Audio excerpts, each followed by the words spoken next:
আজ আবারও পাকা আমের একটা ইউনিক রেসিপি নিয়ে হাজির হয়ে গেলাম। ঘরে থাকা সামান্য কিছু উপকরণ দিয়ে এত সুস্বাদু একটা রেসিপি বানানো যায়, না খেলে কিন্তু বিশ্বাসই হবে না। আজ পাকা আম দিয়ে কিভাবে তেলের পিঠা বানানো যায় সেটাই দেখাচ্ছি। এটা বানানোর জন্য আমি এখানে 3টি মাঝারি সাইজের আম নিয়েছি। আমের খোসাটা হাত দিয়ে ছাড়িয়ে নিলাম। এখন একটা ছুরি দিয়ে আমের শাঁস বা পাল্পটা বার করে নেব। আর আমের আটিগুলো ফেলে দিতে হবে। আমি আমের পাল্প এইভাবে বার করে নিলাম। আপনারা আপনাদের সুবিধা মতো কাজটা করে নেবেন। একইভাবে সব আমগুলো কেটে নিতে হবে আর আমের আটিগুলো ফেলে দেব। এখন আমটা মিক্সিতে জাস্ট একটু ব্লেন্ড করে নেব। যেহেতু এটা পাকা আম, তাই খুব বেশি ব্লেন্ড করার প্রয়োজন নেই। জাস্ট 2-1 বার ঘুরিয়ে নিলেই হবে। আর পাকা আম যেহেতু খুবই রসালো, তাই ব্লেন্ড করার সময় জল দেওয়ার প্রয়োজন হয় না। আমার ব্লেন্ড করা হয়ে গেছে। এখন একটা মাঝারি সাইজের বলে আমের পাল্পটা ঢেলে দিলাম।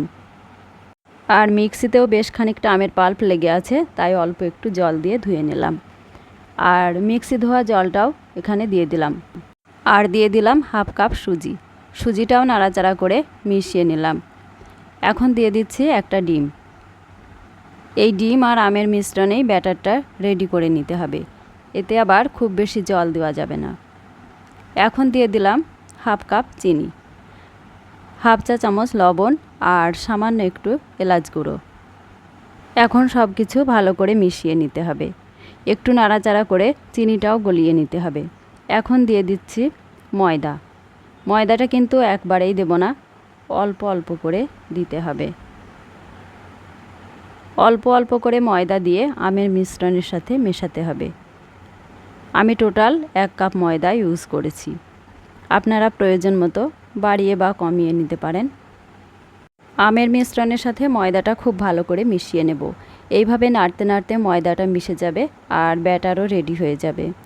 এই ব্যাটারটা কিন্তু খুব একটা পাতলা হবে না, বেশ একটু ঘন হবে। ব্যাটারের কনসিস্টেন্সিটা এরকম হবে। ব্যাটারটা রেডি করে 15 মিনিট রেস্টে রেখে দিতে হবে। 15 মিনিট পরে দেখুন ব্যাটারটা কতটা ঘন হয়ে গেছে। সুজিটাও ব্যাটারের সাথে মিশে ফুলে গেছে আর চিনিটাও গলে গেছে। এখন ভাজার জন্য কড়াইতে সাদা তেল দিয়ে দিচ্ছি আর গরম তেলে 1 হাতা ব্যাটার দিয়ে দিলাম। তবে তেলটা কিন্তু খুব বেশি গরম করা যাবে না, লো টু মিডিয়াম হিটেই রাখতে হবে। একটা চামচ দিয়ে গরম তেল পিঠার উপর দিয়ে দিচ্ছি। এতে করে ফুলতে সাহায্য করে। এক পিঠ হয়ে গেলে উল্টে দিতে হবে। দেখুন পিঠাটা কত সুন্দর হয়েছে। ছাকনা দিয়ে পিঠাটা তুলে নেব, তারপর আবারও 1 হাতা ব্যাটার দিয়ে দেব। তেলে দেওয়ার সাথে সাথে কিন্তু পিঠাটা নাড়া যাবে না। পিঠাটা ফুলে উঠলে নিজে থেকেই তেলের উপর উঠে আসবে আর তখনই উল্টে দিতে হবে। তারপর অপর পিঠটাও একটু ভেজে নিতে হবে। আর এই সব কিছুই কিন্তু লো টু মিডিয়াম হিটে করতে হবে। আর এই পিঠাটা বানানোর জন্য কিন্তু ভালো মানের আমটাই নিতে হবে। আমটা যত ভালো হবে, মানে টেস্টি হবে, পিঠাগুলোও তত টেস্টি হবে। আম শেষ হয়ে যাওয়ার আগে অবশ্যই একবার বাড়িতে আমের পিঠা বানিয়ে নিন আর খেয়ে দেখুন কত ভালো হয়েছে খেতে। আর এই পিঠাতে যে ডিম দেওয়া আছে, খাওয়ার সময় কিন্তু একদমই বোঝা যাচ্ছে না। তবুও যদি ডিম দিতে না চান, সামান্য একটু বেকিং পাউডার দিয়ে দেবেন।